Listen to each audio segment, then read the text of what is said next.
Hello and good morning all dear student. आप लोगों का जो चैप्टर 15 था वो कंप्लीट हो गया है, ठीक है ना।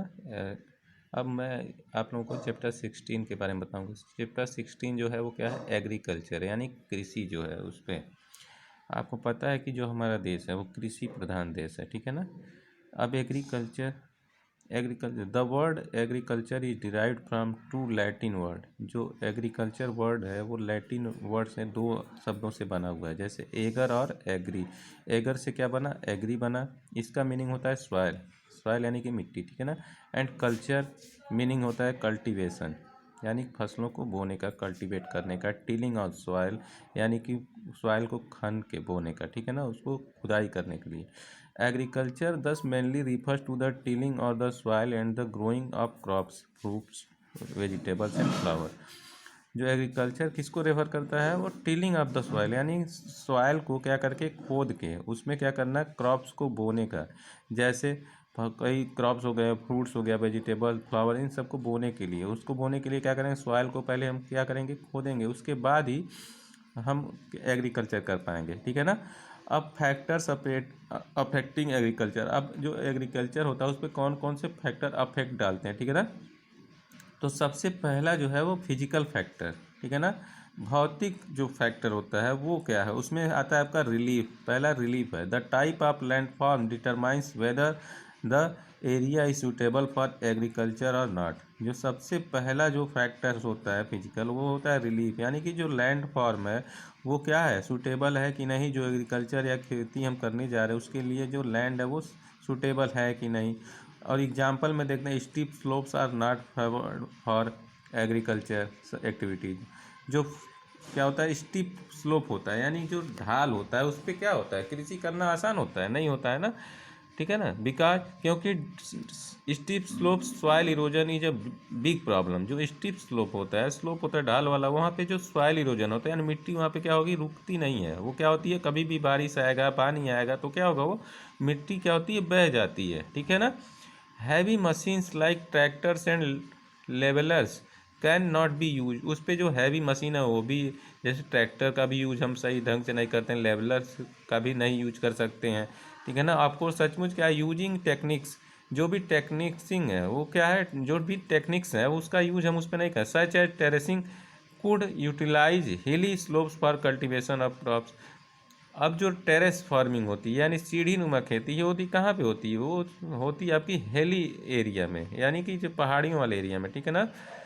प्लान्स और low lands are consider best for the agriculture activity. कोई भी काम मतलब एग्रीकल्चर के लिए हम क्या, सबसे मेन जरूरी क्या होता है, प्लेन्स यानी जो मैदान होता है, लो लैंड यानी निचला इलाका होता है, वो क्या होता है एग्रीकल्चर के लिए सबसे अच्छी मानी जाती है, ठीक है ना। The deltas of reverse in low lands provide fertile land for a cultivation. जो डेल्टा होता है, नदी की जो डेल्टा होती है, नदी के किनारे का जो लो लैंड होता है, मैदान होता है, ठीक है ना, वो क्या होता है, बहुत ही उपजाऊ होता है, फर्टाइल होता है, और कल्टीवेशन के लिए वो क्या है, बहुत अच्छी जगह होती है, ठीक है। अब जो दूसरा फैक्टर्स है किसका, फिजिकल फैक्टर में, वो है soil. Soil also affect the agriculture as well. Drained fertile soil is very good for the better growth of crops. जो फर्टाइल अब सॉइल कृषि करने के लिए, एग्रीकल्चर का सॉइल बहुत अच्छी होनी चाहिए।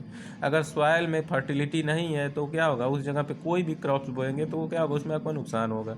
अगर सॉइल अच्छा है, ठीक है ना, फर्टाइल है, उपजाऊ है, तो उसमें आप कुछ भी बो के क्या करेंगे, फसल उगा सकते हैं, ठीक है ना। Soil with appropriate nutrients and humus content is ideal for agriculture. जो सॉइल होता है उसमें क्या होता है, एक न्यूट्रिएंट्स होना चाहिए, ह्यूमस होना चाहिए, वो कॉन्टेक्ट क्या होना चाहिए, तभी क्या होगा, एग्रीकल्चर अच्छी होगी। For example alluvial soil of river valley.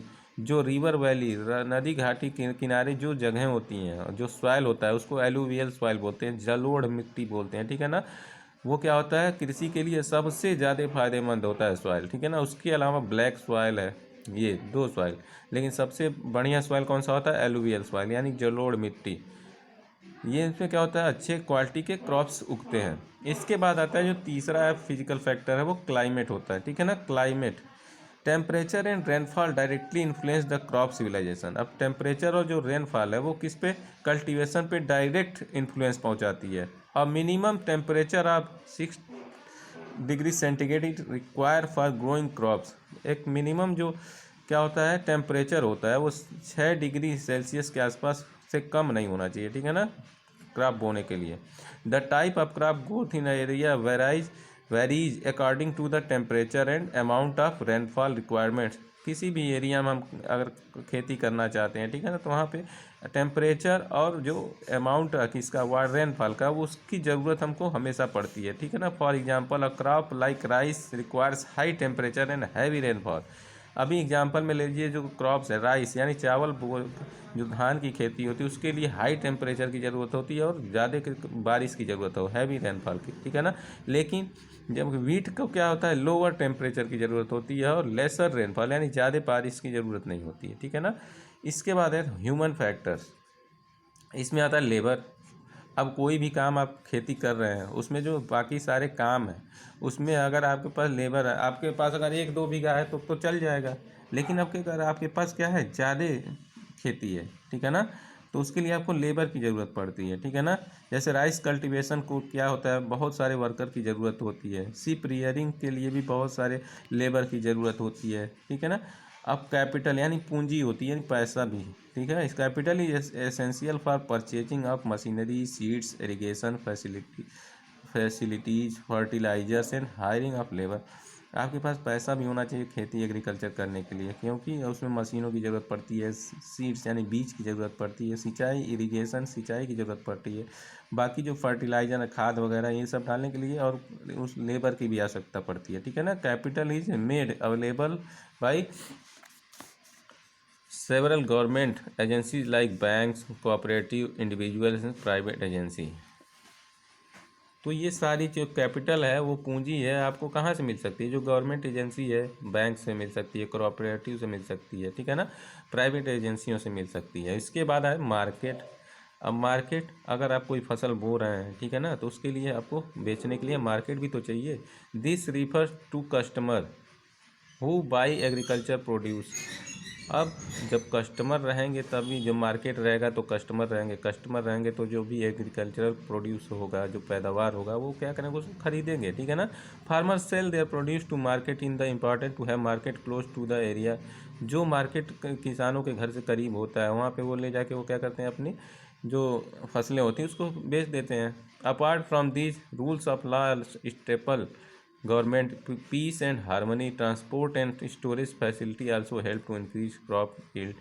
और बहुत सारी ऐसी चीज़ें हैं जो गवर्नमेंट ने जो लॉ बनाया उसके हिसाब से क्या होता है, शांति से, ठीक है ना, सद्भाव से लोग क्या करते हैं, अपना काम करते हैं, उसको बेचते हैं, फसलों को ट्रांसपोर्ट होता है, ठीक है ना। और क्या होता है, कुछ जो फसलें होती हैं उसको लोग स्टोरेज यानी कोल्ड स्टोरेज बोला जाता है ना, उसमें लोग क्या करते हैं, अपने क्रॉप जो ज़्यादा होती है तो उसको क्या करते हैं, उसको वहीं पे रख देते हैं ताकि वो 1-2 साल अच्छे से पड़ा रहे, ख़राब ना हो, ठीक है ना। अब इसके बाद है टाइप्स ऑफ एग्रीकल्चर, ये आपको मैं नेक्स्ट वीडियो में बताऊंगा। तब तक आप लोग इस चैप्टर को क्या करते रहिए, रीड करते रहिए। Thank you.